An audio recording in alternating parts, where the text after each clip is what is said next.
After letting it sit, it's gonna look super bubbly and foamy. I already took some out of here, but that's what it should look like. It should significantly grow in size and then also be super bubbly. And if you look, the consistency is kind of like stretchy.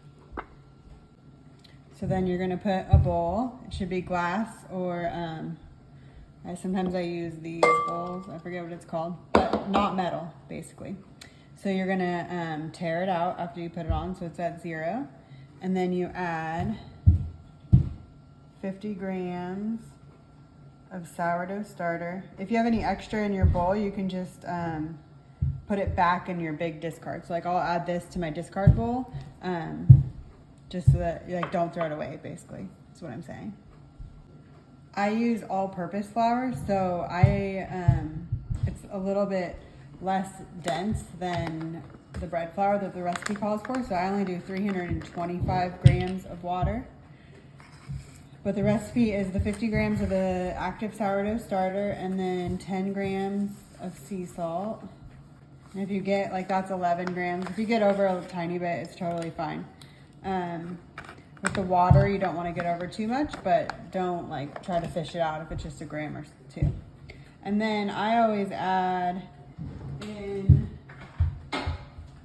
the water next to kind of make I guess you could call it a slurry, but I'm going to add 325 grams of water.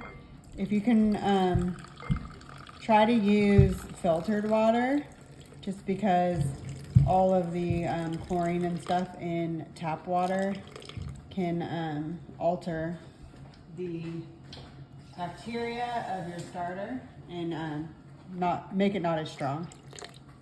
Oops, so there I just got a little bit more, so I just kind of scoop it out.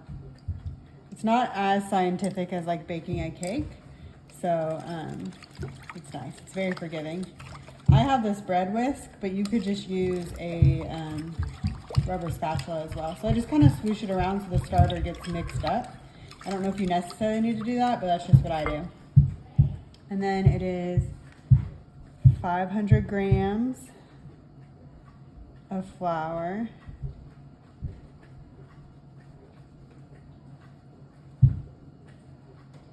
I'll be right back. I have to get some more.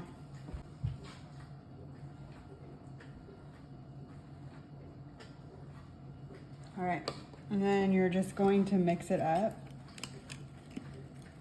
It's gonna be, they call it a dry, shaggy mess. So it's gonna look kind of like a weird consistency. It's gonna be a little bit thicker and kind of dry and shaggy.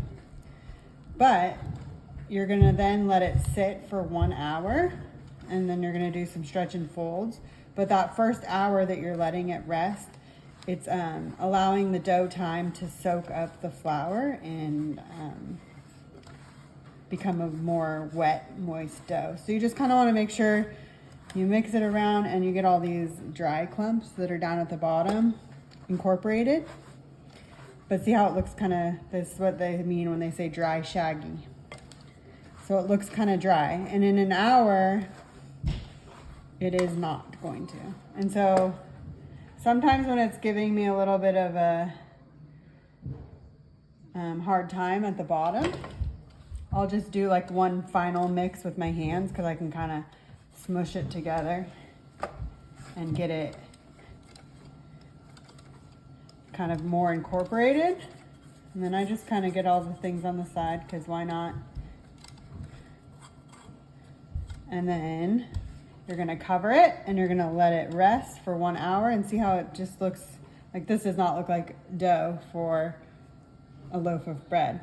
But after it soaks and then in for an hour and you do stretch and folds to develop the gluten and you let it rise overnight, it becomes a nice dough ball. So after 1 hour, it will look more like that. And then you're going to stretch and fold it. So you lift it up and you move it to the center. And then you rotate the bowl. And you go around in a full circle. To make sure you stretch and fold the whole thing. And it gets, I did a little extra, but it gets a little tighter. And then you cover it up again. That's what it looks like. You cover it up again, and then you're gonna do that 2 more times. So the first time you let it sit for 1 hour, which we just did, you stretch and fold it.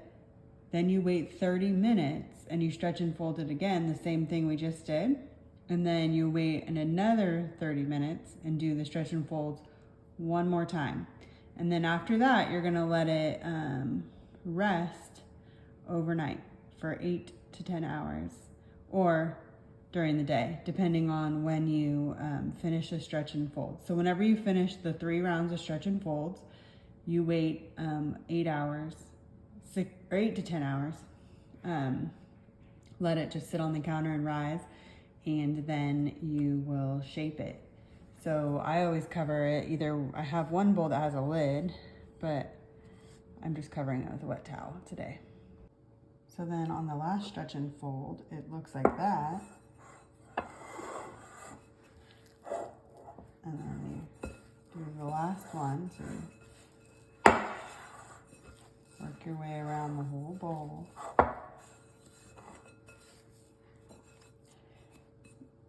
And it looks like that. And then now you're gonna let it rise, bulk ferment for 8 to 10 hours. Cover it up, obviously, so it doesn't get dry. And then it will be like doubled in size in the morning. But it went from that dry, shaggy mess to a ball of dough. All right, so this is what the dough will look like in the morning. It's doubled in size. So now you want to do your second stretching and shaping. So you scoop it out of the bowl. I put it that side down so it doesn't stick. And then you're just gonna fold it over itself again to make a tight ball. And it will stick a little bit to the counter.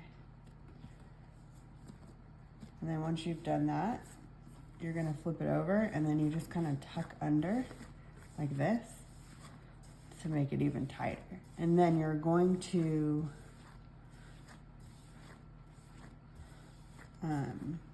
take your bowl, and you're gonna put a piece of parchment paper down and put this dough ball on it, and then place it in your bowl. I don't do that because you could also get these rattan bread baskets. So I make an oval shape. I lined it with rice flour just to help it not stick. It's kind of a lot. You could also just do all-purpose flour as well. I just find that the rice flour doesn't soak into the bread. And then I put it into here like that. I make oval, more of an oval shape. Sometimes you also can make round. And then I cover it. So even if you do the bowl with parchment paper, you want to make sure you cover it, and then it rises for another 2 hours, 1 to 2 hours, and then you bake it. So now that it's risen, if you have your parchment paper, you're just going to pull it out of the bowl and set it into your Dutch oven. But if you end up going the basket route, you are going to want to, I have this bread sling instead of parchment paper, and you plop it on. And then if you do a round loaf, you're going to do an X score. For an oval, I just slid it down the long side. You don't want to push too hard. You can use a butter knife, or you can buy one of these scoring tools. That just allows the loaf to expand and to let the steam out as it's baking. So then I have my Dutch oven, and you just put it in, put the lid on it, and bake it for 45 minutes. If you really, really want to test it, you can use a thermometer, and it is cooked when it is 200 degrees.